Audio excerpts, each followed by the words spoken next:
गुरु तत्व क्या है ना। तो गुरु तत्व के विषय में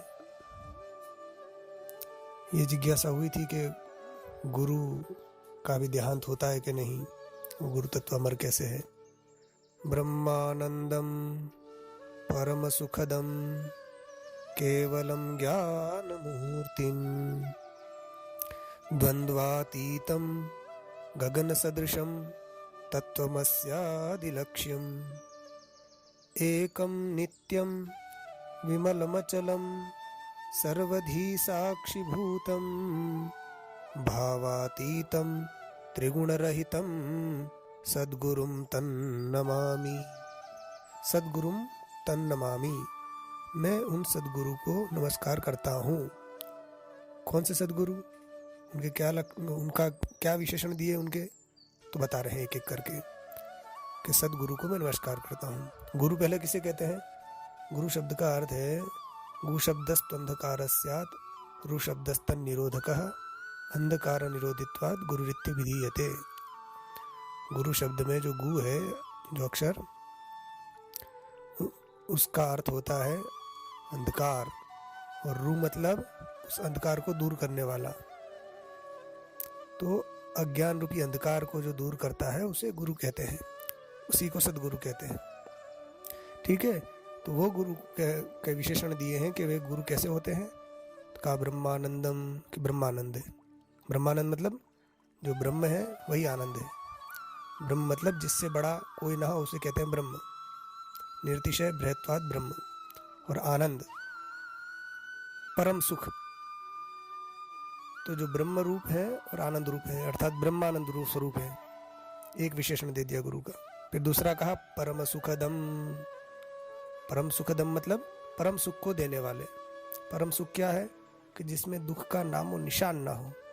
संसार के जितने भी सुख हैं वे सब के सब दुख से मिश्रित हैं, मगर जो परम सुख है जिसमें कभी दुख ना हो, वह सुख नहीं जिसमें दुख है, भय है, रोना है, मिलावट से है जो खाली, उसी का नाम सोना है ना। तो संसार के जितने भी सुख है वो सब में भय है, दुख है, रोना पड़ता है।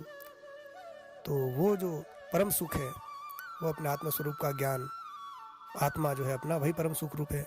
उस आत्मा का ज्ञान कराने के कारण गुरु जो है परम सुखद कहे गए हैं। फिर केवलम ज्ञान मूर्तिम, केवल ज्ञान ज्ञान ही उनका स्वरूप है। मूर्ति मतलब स्वरूप, तो ज्ञान रूप है।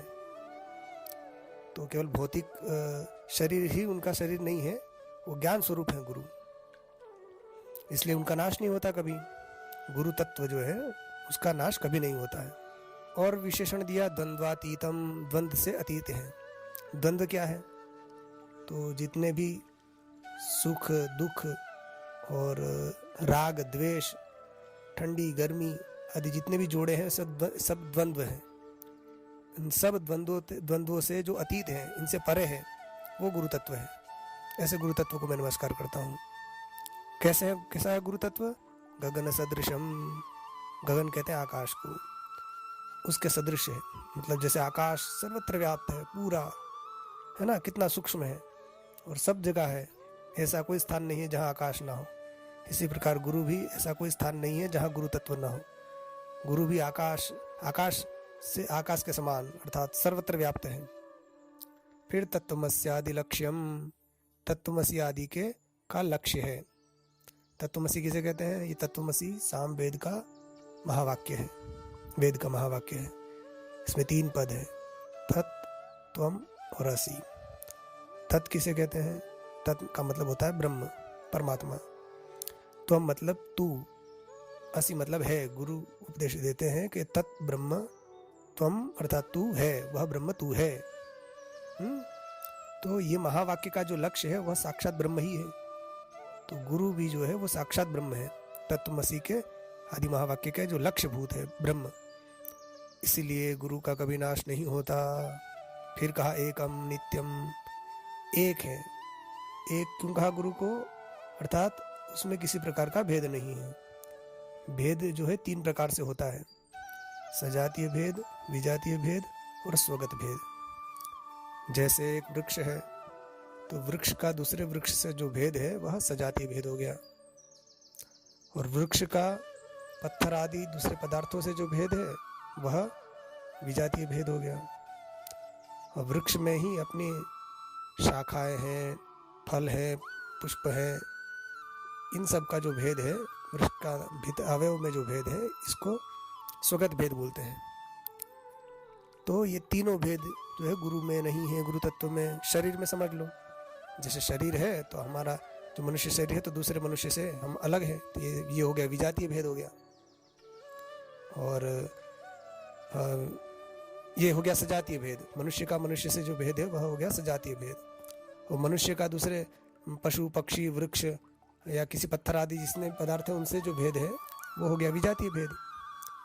और हमारे शरीर में भी हमारे हाथ है, पैर है, दूसरे शरीर के जितने भी अवयव हैं, ये हमारा स्वगत भेद हो गया। मगर जो गुरु तत्व है वह एक है, उसमें किसी प्रकार का भेद नहीं है। जहाँ भेद होता है वहीं तो फिर वो नाश होता है। तो अभेद होता है, अद्वितीय होता है, उसका नाश नहीं होता। इसलिए गुरु को कहा एक है। फिर दूसरा विशेषण कहा नित्यम, नित्य है। गुरु तत्व नित्य है। नित्य उसे ही कहते हैं कि जो तीनों कालों में रहे, भूतकाल में भी जो हो, वर्तमान में भी हो और भविष्य में भी रहे, उसी को नित्य कहते हैं। तो गुरु तत्व नित्य है, उसका कभी नाश नहीं होता। विमलम अचलम, विमल है और अचल है। विमल का मतलब इसमें किसी प्रकार का मल नहीं है, किसी प्रकार की गंदगी, किसी प्रकार की मलिनता नहीं है ना, वो गुरु तत्व है। और अचल बिल्कुल स्थिर है, क्रियाशील नहीं है। जो क्रियाशील होता है वह नाशवान होता है। गुरु तत्व अचल है, उसका कभी नाश नहीं होता। सर्वधि साक्षीभूतम, समस्त प्राणियों की जो धी मतलब बुद्धि है, उसका साक्षीभूत जो परमात्मा है वही गुरु तत्व है। इसलिए उनको सर्वधि साक्षीभूतम कहा।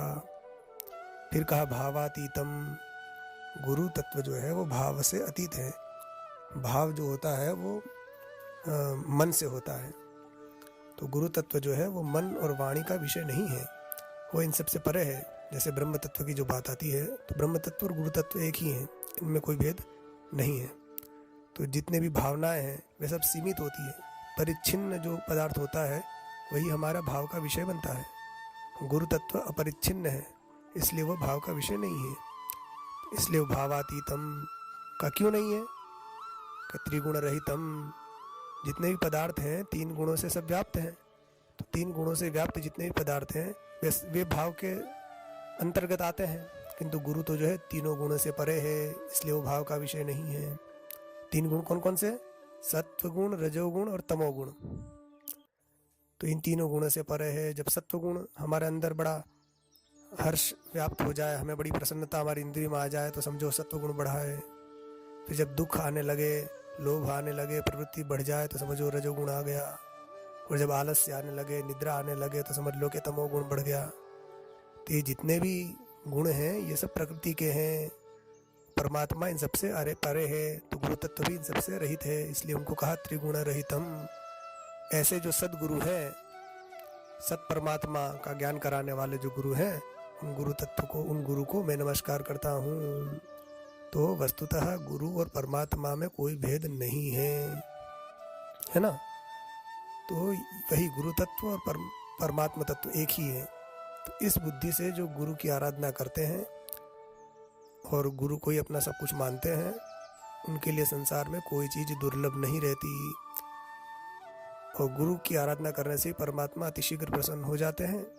वस्तुतः तो परमात्मा ही गुरु के रूप में आकर शिष्य के अज्ञान को दूर करते हैं और उसे अपने वास्तविक स्वरूप का बोध करा देते हैं कि तुझ में और मुझ में कोई भेद नहीं है। फिर उसका जब स्वरूप बोध हो गया, फिर वो जो उसका सारा ज्ञान नष्ट हो गया, फिर वो हमेशा नित्य निर्तिशय सुख में वो निमग्न हो जाता है। फिर उसके लिए किसी प्रकार का दुख नहीं रहता। अब ऐसा बोध जिसको हो जाए, फिर उसके बाद वो चाहे जो करे। अब वो चाहे वो खूब समाधि लगाए, खूब ध्यान करे, या कुछ भी ना करे, या भगवान का खूब आराधना करे, वो अलग बात है। उसके प्रारब्ध के अनुसार वो जो होगा, अथवा उसकी जैसे संस्कार है उसके अनुसार चलता रहेगा शरीर, प्रारब्ध के अनुसार। तो ये बात है। तो गुरु तत्व का कभी नाश नहीं होता, चाहे वो भौतिक दृष्टि से हमारे दृष्टिगोचर रहे हैं या न रहे। गुरु अजर अमर है। इस भाव से गुरु में कभी मनुष्य बुद्धि नहीं करनी चाहिए। कहा गया है कि मर्त्या सद्धि कृतम सर्वम कुंजर शौचवत। गुरु में जो मनुष्य बुद्धि करता है उसकी सारी क्रियाएं निष्फल हो जाती है। गुरु को यदि मनुष्य मानोगे तो गुरु का उपदेश भी आपको मनुष्य द्वारा कहा गया उपदेश लगेगा, तो आपको जो लाभ होना चाहिए वो नहीं होगा। इसलिए गुरु में ब्रह्म दृष्टि ही रखकर ही उनकी आराधना करनी चाहिए, उनके उपदेशों को ग्रहण करना चाहिए। और भी बहुत बातें हैं। गुरु तत्व का तो अंत नहीं है, गुरु महिमा का भी अंत नहीं है।